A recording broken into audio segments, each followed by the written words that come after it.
ಬಂಧುಗಳಿಗೂ ಶರಣಾರ್ಥಿ. First of all ಈ ಒಂದು ವೇದಿಕೆ ನಿರ್ಮಿಸಿಕೊಟ್ಟಂತ ಮಹಾವತಾರ್ ಫೌಂಡೇಶನ್ನ ಸಂಸ್ಥಾಪಕರಾದ ರಂಗನಾಥ್ ಗುರೂಜಿ ಅವ್ರಿಗೆ ಹೃತ್ಪೂರ್ವಕ ವಂದನೆಗಳನ್ನು ತಿಳಿಸುತ್ತಾ, ಅಂದರೆ ನನ್ನ ಹೆಸರು ಮಂಜುಳಾ ಬಿ ಅಂತ, ನಂದು ತುಮಕೂರು. ನಾನು ಈ ಧ್ಯಾನಕ್ಕೆ ಬಂದು 2 ವರ್ಷ ಆಯಿತು. 2 ವರ್ಷದಿಂದ ಧ್ಯಾನ ಮಾಡ್ತಿದ್ದೀನಿ. ಇಲ್ಲಿ ಮಹಾವತಾರ್ ಫೌಂಡೇಶನಿಗೆ ಬಂದು 1 ವರ್ಷ ಆಯಿತು. ಈ 1 ವರ್ಷದಲ್ಲಿ ನಾನು ಇದಕ್ಕೆ ಬರೋಕ್ಕೆ ಮುಂಚೆ ನಾನು ವೃತ್ತಿಯಲ್ಲಿ 23 ವರ್ಷದಿಂದ LIC ಏಜೆಂಟ್ ಆಗಿ ಕೆಲಸ ಮಾಡ್ತಾ ಇದ್ದೀನಿ. ಈಗಲೂ ಮಾಡ್ತಾ ಇದ್ದೀನಿ. ಬಟ್ ಕೆಲವೊಂದು ಕಾರಣಾಂತರದಿಂದ ನಾನು ನನ್ನ ವೃತ್ತಿಯಲ್ಲಿ ಏನೂ ತೊಂದರೆ ಆಗಿಲ್ಲ. ಬಟ್ ಕೆಲವೊಂದು ಕಾರಣಾಂತರದಿಂದ ನಾನು ಡಿಪ್ರೆಷನ್ನು, ಭಯ ಇದರಿಂದ ಇದ್ದೆ.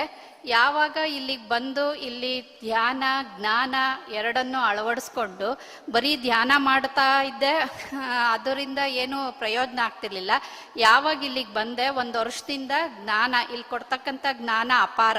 ಹಾಗಾಗಿ ಇಲ್ಲಿನ ಜ್ಞಾನವನ್ನು ಅಳವಡಿಸ್ಕೊಂತ ಇಲ್ಲಿ ಅಂದರೆ ಸಿಂಪಲ್ ನಾನು ಕಂಡ್ಕೊಂಡಿರೋದು ಏನು ಅಂತಂದರೆ, ನಮಗೆ ಜಾಸ್ತಿ ಏನಾದ್ರು ಕಾಯಿಲೆ ಇತ್ತ ಅಥವಾ ಸಮಸ್ಯೆ ಇತ್ತ ಜಾಸ್ತಿ ಧ್ಯಾನ ಮಾಡಬೇಕು ಅನ್ನೋದನ್ನ ನಮ್ಮ ರಂಗನಾಥ್ ಗುರೂಜಿಗಳು ನನಗೆ ತಿಳಿಸ್ಕೊಟ್ರು. ಹಾಗಾಗಿ ನನಗೆ ಸಮಸ್ಯೆ ಅಂತಂದರೆ ಮಂಡಿ ನೋವು ಭಾಳ ಇತ್ತು. ಅಂದರೆ ಸುಮಾರು ಸರ್ತಿ ಬಿದ್ದುಬಿಟ್ಟಿದ್ದೀನಿ. ಅದು ಎಲ್ಲ ಮೇಜರ್ ಏಟ್ಗಳು. ಹಂಗಾಗಿ ಅದರಿಂದ ತುಂಬ ನೋವು, ನಡೆಯಲಿಕ್ಕೆ ಆಗ್ತಾ ಇರಲಿಲ್ಲ. ಹಾಗಾಗಿ ಇದನ್ನು ಅಳವಡಿಸ್ಕೊಂಡು, ಅಂದರೆ ಯಾವಾಗ ಎಷ್ಟು ಹೊತ್ತು ಆಗುತ್ತೋ ಅಷ್ಟು ಹೊತ್ತು ಧ್ಯಾನ ಮಾಡ್ಕೊತ ಈಗ ಎಲ್ಲ ನನ್ನ ಸಮಸ್ಯೆಗಳನ್ನ ಕಮ್ಮಿ ಮಾಡ್ಕೊಂಡಿದ್ದೀನಿ ಅಂತ ಹೇಳಲಿಕ್ಕೆ ಇಷ್ಟಪಡ್ತೀನಿ. ಈಗ ನಾನು ಧೈರ್ಯವಾಗಿ ಮಾತಾಡ್ತೀನಿ. ತುಂಬ ಖುಷಿಯಾಗಿದ್ದೀನಿ. ಮೇಯ್ನು ಡಿಪ್ರೆಷನ್ನಿಂದ ಹೊರಗೆ ಬಂದಿದ್ದೀನಿ ಅಂತ ಹೇಳಲಿಕ್ಕೆ ಇಷ್ಟಪಡ್ತೀನಿ. ಇದುವರೆಗೂ ಕಂಟಿನ್ಯೂಸ್ ಆಗಿ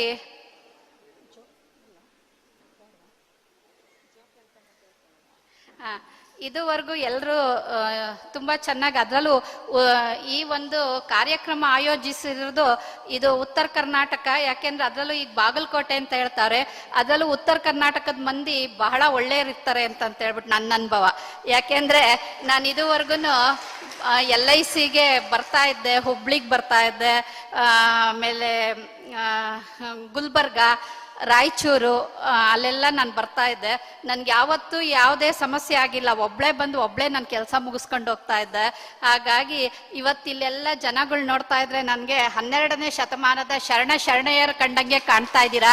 ಇದು ಒಂದು ಅನುಭವ ಮಂಟಪ. ಅದರಲ್ಲೂ ಸರ್ ಎಷ್ಟು ಚೆನ್ನಾಗಿ ಮಾತಾಡಿದ್ರು.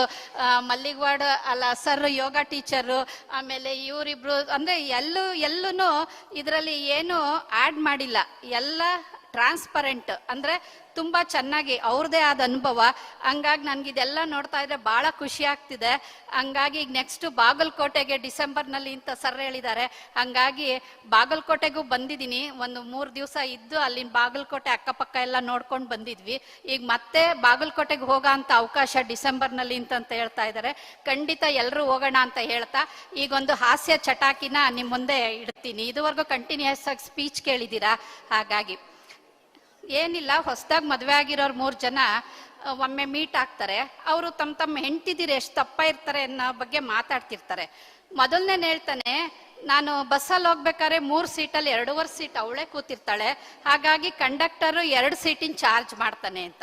2ನೇ ಹೇಳ್ತಾನೆ, ಅದ್ಯಾವ ಮಹಾ ಬಿಡು, ನನ್ನ ಹೆಂಡ್ತಿನ ರಿಕ್ಷಾದಲ್ಲಿ ಕರ್ಕೊಂಡೋಗೋಣ ಅಂತ ಹೇಳ್ಬಿಟ್ಟು ರಿಕ್ಷಾದವನಿಗೆ ಕೈ ಅಡ್ಡ ಹಾಕಿದ್ರೆ ರಿಕ್ಷಾದವನ್ ಮೇಲಿಂದ ಕೆಳವರೆಗೂ ನೋಡಿ, ಸಾರಿ ಸರ್ ಯಾವ್ದಾದ್ರು ಲಾರಿನಲ್ಲಿ ಸಾಗಿಸ್ಕೊಂಡು ಹೋಗ್ತೀರಿ ಅಂತ. 3ನೇ ಹೇಳ್ತಾನೆ, ಅಯ್ಯೋ ನಿಮ್ಮಿಬ್ರು ಹೆಂಡ್ತಿದಿರ ವಿಷಯ ಇರ್ಲಿ, ನನ್ನ ಹೆಂಡ್ತಿ ವಿಷಯ ಹೇಳ್ತೀನಿ ಕೇಳ್ರಿ. ನನ್ನ ಹೆಂಡ್ತಿ ಪೆಟ್ಟಿಕೋಟ್ನ ಲಾಂಡ್ರಿನೋನಿಗೆ ಕೊಟ್ರೆ ಲಾಂಡ್ರಿನೋನ್ ಆಶ್ಚರ್ಯವಾಗಿ ನೋಡ್ತಾ, ಸಾರಿ ಸರ್ ಶಾಮಿಯಾನ ವಾಶ್ ಮಾಡೋದಿಲ್ಲ. ಇದು ತುಮಕೂರಿನ ಹಾಸ್ಯ ಲೋಕದಲ್ಲಿ ನನಗೆ ಪ್ರಥಮ ಬಹುಮಾನ ಸಿಕ್ಕಿದೆ. Thank you.